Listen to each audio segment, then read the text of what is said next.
Pemirsa, setelah diangkat dalam sebuah film, kasus pembunuhan Vina dan kekasihnya Muhammad Rizky Rusdiana alias Eki di Cirebon 8 tahun silam kembali mencuat. Dari 11 pelaku, 3 diantaranya hingga kini masih buron.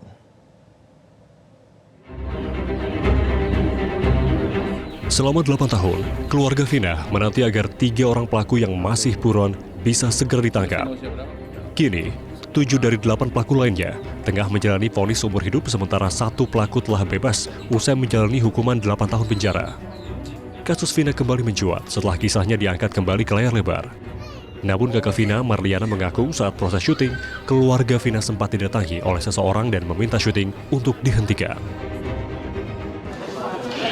Jangan-jangan sih kayak peringatan aja waktu itu aja. Datang ke rumah katanya, jangan dilanjutkan syutingnya gitu ya. Tapi itu tahun lalu ya pada saat syuting, pada saat Pada saat syuting. Tapi pas setelah filmnya naik, Ada. Kepolisian hingga kini masih melakukan pengejaran terhadap 3 dari 11 pelaku. Ketiganya antara lain Peggy alias Peron, Andi, dan Dani, yang ketiganya masuk dalam daftar pencarian orang. Kami juga berupaya mencari saksi yang mungkin mengetahui terkait dengan ciri-ciri ketiga tersangka DPO ini. Kami terus berupaya mencari keberadaannya, identitas yang sebenarnya, termasuk keluarganya, alamat pastinya. Nah, itu kami terus mencari. Jadi himbauan kami, bila mana rekan-rekan warga masyarakat mengetahui, tolong agar dapat menginformasikan kepada kami untuk dapat kami proses, kami ungkap kasus ini. Apabila ada informasi, menginformasikan kepada kami, petugas kepolisian dimanapun, untuk dapat diteruskan kepada rekan-rekan penyidik dari Ditreskrimum Polda Jawa Barat. Ketua Harian Kompolnas Benny Mamoto menilai begitu banyak kelemahan dalam penanganan kasus ini, termasuk keseriusan dalam memvisualisasikan ciri 3 orang yang kini masih diburu.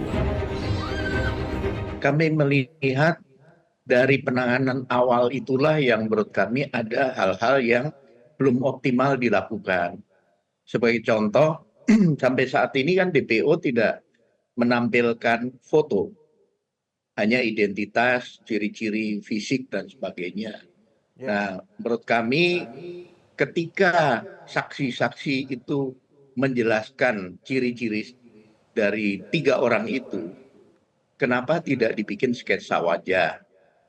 Saya dalam penanganan kasus dulu kalau tidak ditemukan foto, saya awali dengan sketsa wajah. Dengan sketsa wajah, bahkan kami sudah pernah mengundang pematung, kemudian untuk dia membuat patung wajah berdasarkan keterangan saksi-saksi yang melihat dari angle yang berbeda. Nah, itu kami lihat salah satu kelemahan, sehingga publik ketika ingin berpartisipasi, membantu mencari pelaku, agak kesulitan. Sementara itu, psikolog forensik Reza Indragiri berpendapat untuk membongkar kejelasan kasus ini, kepolisian harus menelusuri ulang bukti-bukti yang ada dengan pendekatan saintifik. Jauh lebih penting lagi untuk memeriksa hasil-hasil pemeriksaan dengan menggunakan pendekatan saintifik lainnya. Misalnya, yang menjadi sangat penting menurut saya adalah hasil otopsi atau hasil visum et repertum. Dengan pemeriksaan terhadap hasil otopsi atau hasil repertum, maka boleh jadi kasus ini harus kembali berangkat ke titik nol atau disisir seperti kata Pak Benny tadi. Di titik ke nol akan kembali dipertanyakan apakah sudah sungguh-sungguh terjadi pembunuhan dan apakah sudah benar-benar terjadi perkosaan. Kasus pembunuhan ini terjadi pada bulan Agustus tahun 2016, 8 tahun silam. Saat itu, Vina dan kekasihnya dibunuh dengan sadis oleh kawanan geng motor. Tak hanya itu, Vina juga mengalami pelecehan secara bergilir oleh para pelaku. Keduanya ditemukan tergeletak di desa Kepongpong, Kecamatan Taun, Kabupaten Cirebon.